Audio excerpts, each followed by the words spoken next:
बिस्मिल्लाहिर्रहमानिर्रहीम। हज़रत अब्दुल्ला बिन इब्न अब्बास रज़ी अल्लाह ताला अन्हु रवायत करते हैं कि रसूल अल्लाह सल्लल्लाहु अलैहि वसल्लम की खिदमत में एक सहाबी ने हाजिर होकर अर्ज़ किया, या रसूल अल्लाह सल्लल्लाहु अलैहि वसल्लम, मैं अपने अंदर ऐसा बुरा ख्याल पाता हूँ कि ज़ुबान से इसके इजहार की बजाय जल कर कोयला हो जाना मुझको ज़्यादा पसंद है। रसूल सल्लल्लाहु अलैहि वसल्लम ने यह सुनकर फरमाया, अल्लाह का शुक्र अदा करो जिसने इस ख्याल को वसवसे की हद तक रखा। सुनन अबू दाऊद। तशरीह, शैतान ने इन सहाबी के अंदर कोई बुरा ख्याल डाल दिया होगा जिससे इनके ईमान की हसियाती कैफियत बेचैन हो गई होगी और वो भागते हुए रसूल अल्लाह सल्लल्लाहु अलैहि वसल्लम की खिदमत में आए। रसूल अल्लाह सल्लल्लाहु अलैहि वसल्लम ने इनको तसल्ली दी कि इससे परेशान होने की ज़रूरत नहीं है। ये तो अल्लाह का बड़ा फ़ज़ल है कि तुम्हारा ईमान, एहसास व शऊर पूरी तरह बेदार हैं और इस बुरे ख्याल को खुद तुम्हारे दिलो दिमाग ने कबूल नहीं किया और वो वसवसा की हद से आगे बढ़ने नहीं पाया। इस तरह के वसवसे पर ना कोई मुआवजा है और ना किसी नुकसान का खदशा। इसको तो अल्लाह ताला ने माफ़ करार दिया है। हाँ, अगर वो बुरा ख्याल वसवसा की हद से आगे बढ़कर तुम्हारी ज़ुबान या अमल से ज़ाहिर हो जाता तो फिर तुम्हारे लिए ख़तरे की बात थी। मशकातुल मसाबी, हदीस नंबर 69। हज़रत अब्दुल्ला इब्न मसूद रज़ी अल्लाह ताला अन्हु रावी हैं कि सरकार दो आलम सल्लल्लाहु अलैहि वसल्लम ने इरशाद फरमाया, हकीकत ये है कि हर इंसान पर एक तसर्रुफ़ तो शैतान का हुआ करता है और एक तसर्रुफ़ फ़रिश्ते का। शैतान का तसर्रुफ़ तो ये है कि वो बुराई पर उबारता है और हक़ को जुटलाता है, और फ़रिश्ते का तसर्रुफ़ ये है कि वो नेकी पर उबारता है और हक़ की तस्दीक करता।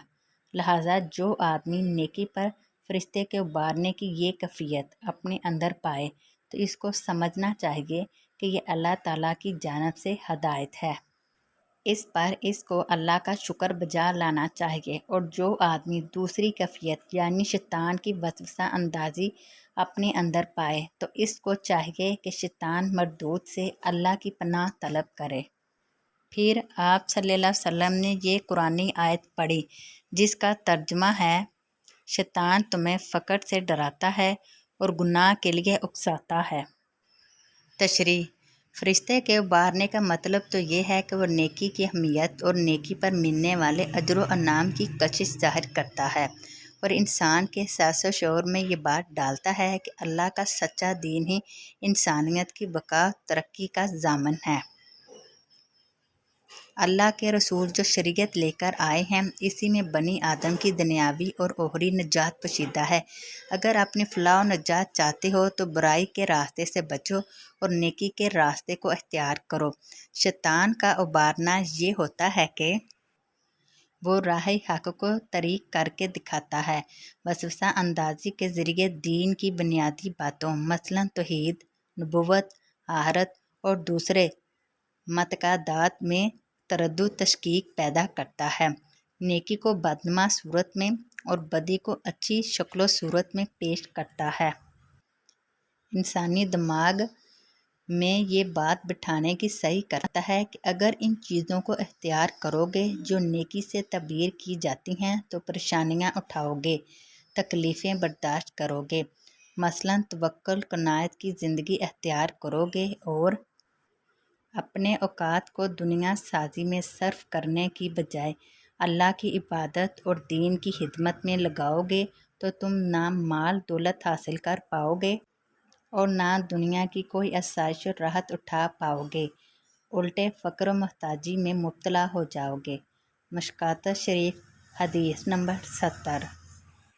हज़रत अबू हुरैरा रज़ी अल्लाह ताला अन्हु से रिवायत है कि रसूल अल्लाह सल्लल्लाहु अलैहि वसल्लम ने फरमाया, वो आदमी ज़लील हो, वो हवार हो, वो रुसवा हो। अर्ज़ किया गया, या रसूल अल्लाह सल्लल्लाहु अलैहि वसल्लम कौन, यानी किस के बारे में यह इरशाद फरमाया गया है। आप सल्लल्लाहु अलैहि वसल्लम ने फरमाया, वो बदनसीब जो माँ बाप को या दोनों में से किसी एक ही को बुढ़ापे की हालत में पाए फिर इनकी खिदमत और इनका दिल खुश करके जन्नत हासिल ना कर ले। تشریح: حضرت ابو امامہ رضی اللہ تعالیٰ عنہ کی وہ حدیث اوپر درج ہو چکی ہے جس میں فرمایا گیا ہے کہ ماں باپ تمہاری جنت اور تمہاری دوزخ ہیں، یعنی ماں باپ کی خدمت اور راحت رسانی جنت حاصل کرنے کا خاص وسیلہ ہے، اور اس کے برعکس ان کی نافرمانی اور ایذا رسانی آدمی کو دوزخی بنا دیتی ہے۔ پھر یہ بھی ظاہر ہے کہ جب ماں باپ بڑھاپے کی عمر کو پہنچ کے اذکار رفتہ ہو جائیں تو اس وقت وہ خدمت اور راحت رسانی کے زیادہ محتاج ہوتے ہیں، اور اس حالت میں ان کی خدمت اللہ کے نزدیک نہایت محبوب اور مقبول عمل اور جنت تک پہنچنے کا سیدھا ذریعہ ہے۔